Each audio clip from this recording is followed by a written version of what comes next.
Welcome to Think Big with Dan and Qasim. Join hosts Dan Melnick and Qasim Masood as they explore big ideas, limitless possibilities, and engage with visionaries, entrepreneurs, and thought leaders who dare to dream big, get inspired, motivated, and find practical tips for personal growth.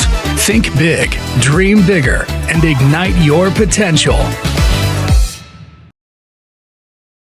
Welcome to Think Big with Dan and Qasim, and our guest today is Sophie. So Sophie, if you want to go ahead and introduce yourself, tell us where you live and what you do. Hi, everyone. My name is Sophie Helfend. I am the CEO and co-founder of the Art of Broth, and I live in Los Angeles. Awesome. So what is the Art of Broth, and how did you get the idea for it? So my family's been in the soup industry for about 4 generations, making soup, sauce, gravy, and supplying industrial food manufacturers. So everything from a Taco Bell to a Subway to a hotel. I grew up going to trade shows with my family, like passing out soup, sampling different soups, going to meat plants and learning everything really from the inside out. And after undergrad, I went to NYU.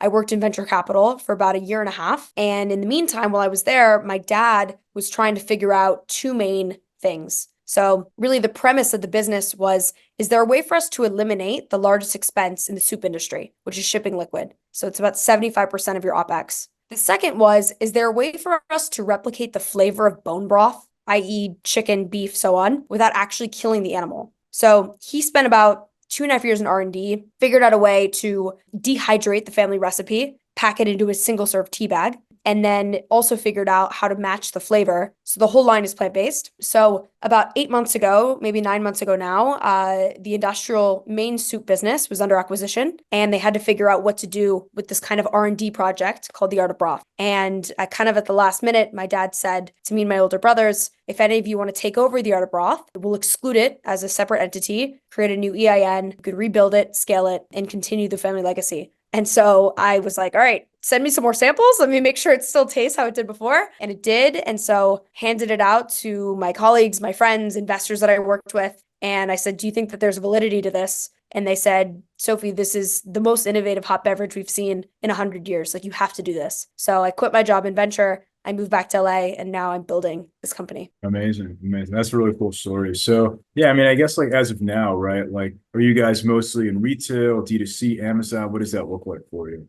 So we're building the business pretty unusually. I feel like most CPG companies are really optimizing for retail. We are optimizing for 2 main channels. So direct to consumer and food service. So food service is everything from a hotel to an airline to a hospital, senior living facility. And the reason behind that is, if you imagine a building, you want a strong foundation. You want recurring revenue. You want high margin so that you're really creating a positively cash flowing business. And I found that retail, I mean, while I am in a few retail stores, it's not my focus because the margins are much less. The slotting fees are higher, and it's really difficult to get that recurring revenue that you can really forecast out. So food service and direct to consumer are our 2 main channels. So in terms of retail, like, are you in big retailers or like C-store? Like, where do you, I mean, so I feel like this could be like more of like even a C-store product. It definitely could be. Right now, we're in 30 world markets. We are in Follow Your Heart market.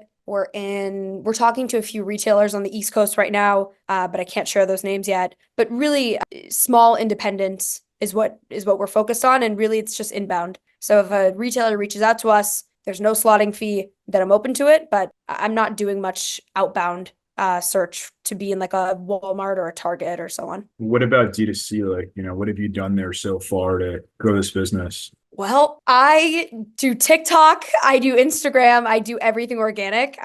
We're as bootstrapped as it gets, and so I'm very scrappy. I'm building the business really just like bit by bit. Whenever I have time to make a TikTok, whenever I have time to do a post, I think a lot of CPG brands really focus on the marketing, the brand, the story. I am focused on building the revenue, and it's a challenge. Like, you have to be able to balance both. But for the first year, I've really just been focused on the business side. And so now, as I'm going on QVC in September and I need to send them my brand guidelines, and I'm like, oh God, I need to do that now.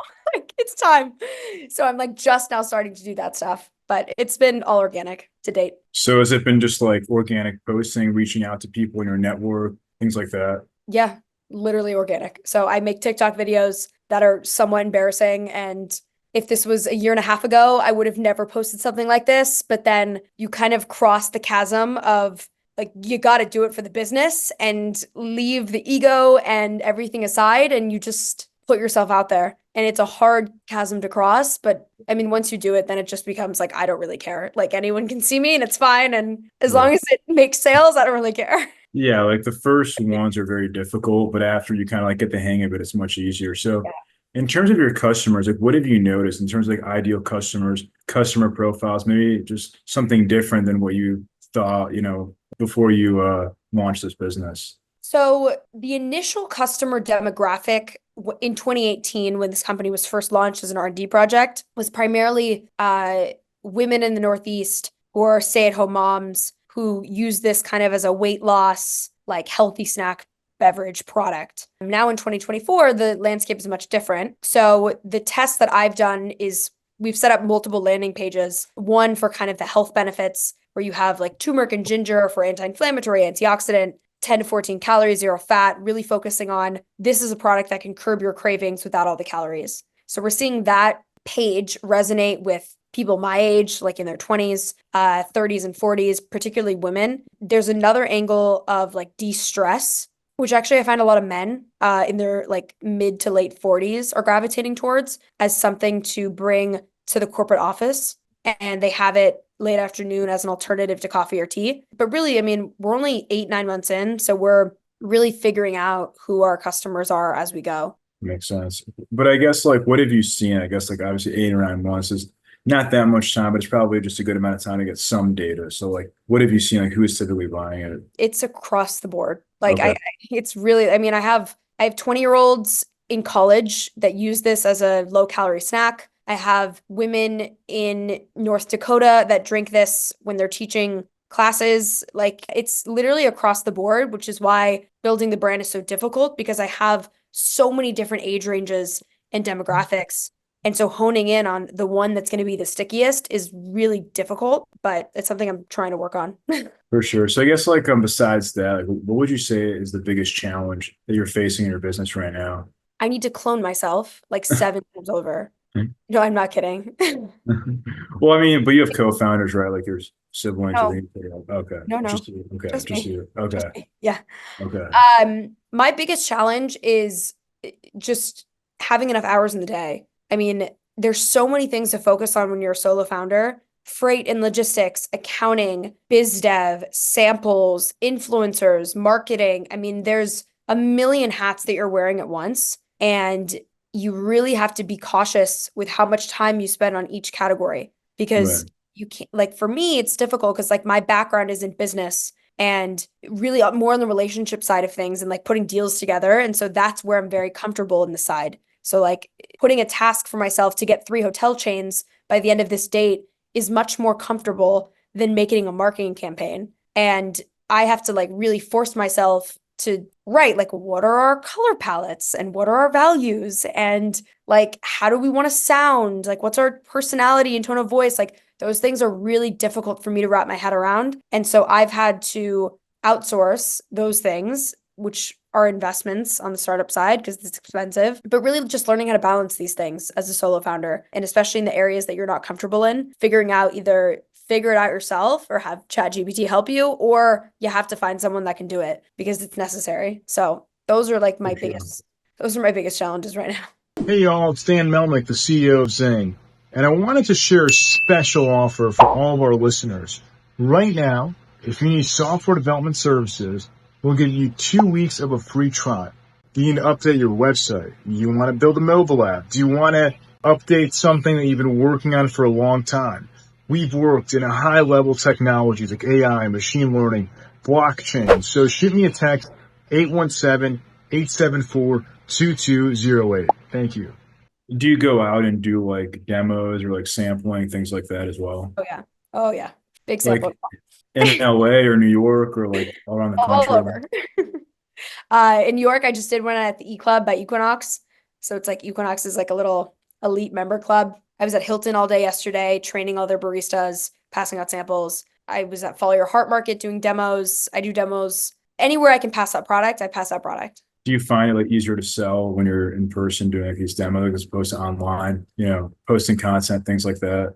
Yeah, I mean, I think in person it's much more effective because when I tell people broth in a tea bag, they're like, is it beef tea? And I'm like, no, Mhm. it's broth in a new delivery system. And they're like, wait, what? Like they don't get it because it's a new concept and it hasn't Right. been done. So you really have to do a lot of education and handholding with the consumer, which is like, it's a good thing because we are creating something innovative. And if it wasn't innovative, they would already know. So it's something that I try and focus a lot of my time on to be in person talking to consumers. Yeah, 100%. I mean, especially, I mean, like you said, it's a very new product. There's a big education piece, and that's super important. Yeah. So, what would you say is the one biggest piece of advice that you wish you knew before you started this business? It's going to be so much harder than you think. Like, Mhm. I think that for the past year, the one thing I've become excellent at is problem solving. And if you set the expectation that you don't need to know everything, but you need to have I don't know if it's an understanding is the right word, but you need to like caution yourself that it's going to be really challenging. Building a business is one of the hardest things to do, not because like you're like solving arithmetic or like physics. Like it's not challenging in that way. It's challenging because every day you have to show up like it's day zero. And every single day you have to deal with problems that arise that you would never expect. Like my freight and legit like the truck that's picking up my product from Nevada and bringing it to my warehouse had a flat tire. And the retailer who's picking up product from my warehouse is not going to get it on time. What do you do? Like everything is so fast paced and you have to think on your feet. And so I would just say like adjust your expectation that building a business is not easy. It's incredibly challenging and that you have to be good at problem solving because that's really all building a business is. It's at every chapter is a new problem. And I'll give you like a tangible example. So Hilton was a customer that I've wanted for a really long time. I mean, I've cold called, I've emailed, I've shown up over several months. That's the first hurdle, like getting them to even respond. They respond, they want samples, you send samples, they try it, they like it, you're at the next like level. Then you negotiate pricing. There's another problem you have to solve. Then you have to figure out how to ship samples and inventory. Like that's another problem. And like my last one was they were like, okay, do you have a display rack where you will like put your product at our cafes? And I'm like, no, like where am I supposed to get that? Like obviously I didn't say that, but like I was like, I'll figure it out. I have to go find a display rack that fits the measurements of my box. Like at every point in business is always a new problem and always something to solve for. And so just have that expectation that it's going to be incredibly challenging and that problem solving is going to be at the forefront of every single day and everything you do. 100%. Yeah, I mean, that's always how it is. Always things that come up throughout the day. You just don't know what to expect. So Yeah. speaking of the art of broth, so if we're going to have this conversation again in 1 year from now, where do you see things going for your business? What are things going for my business? I'm going on QVC in September, so hopefully that goes well. I mean, I hope I'm in at least like 15 hotels. That's a goal that I have. I'm in 3 right now. So 2 Hilton locations, right? Yeah, so I'm Okay. in Hilton location. I'm in Marriott. I have presentations like I did a couple ones in New York, but they're not signed yet, so I can't say. And I have a few more next week. So I hope hotels kicks in. I hope airlines kick in. I've presented to a couple chefs that are taking the product to a couple airlines. So I'm hoping those go to fruition. I'm working with a hospital. I hope that one comes to fruition. It's just I mean, it's like it's hard because like when you're building, like it's hard to look that far in the future because you're really Right. building for right now. It's like, how do I pay rent? How do I Yeah. What about D2C Amazon? Like, are you on Amazon? Like, what is your I'm setting up Amazon now. I hope in a year that the brand is like strong. I really do hope that it's a strong brand, that it's a recognizable brand, that it's very clear on what the product is when you drink it, when you consume it. Because right now it's not that clear. Yeah, for sure. I think that's for sure. If you can get over the hurdle of the education piece, that's going to help a lot. I mean, that's the biggest thing. Once people understand it and they see the value, how this is awesome compared to like what they're drinking currently. So speaking of that, if somebody wanted to reach out, do you mind sharing your website or social Yeah. media? I guess best ways to get in contact. Yeah, my social media is the Art of Broth. I've been hesitant to give people my personal one. But if you really want it, like DM me on my Art of Broth one and I'll give it to you.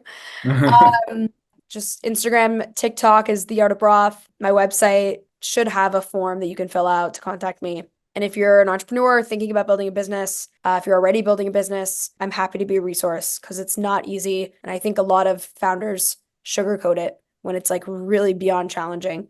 100%. So, And it's theartofbroth.com, right? yeah, theartofbroth.com. Sorry. Awesome. Awesome. Well, Sophie, thank you so much for your time today. Of course, my pleasure. Thank you for having me.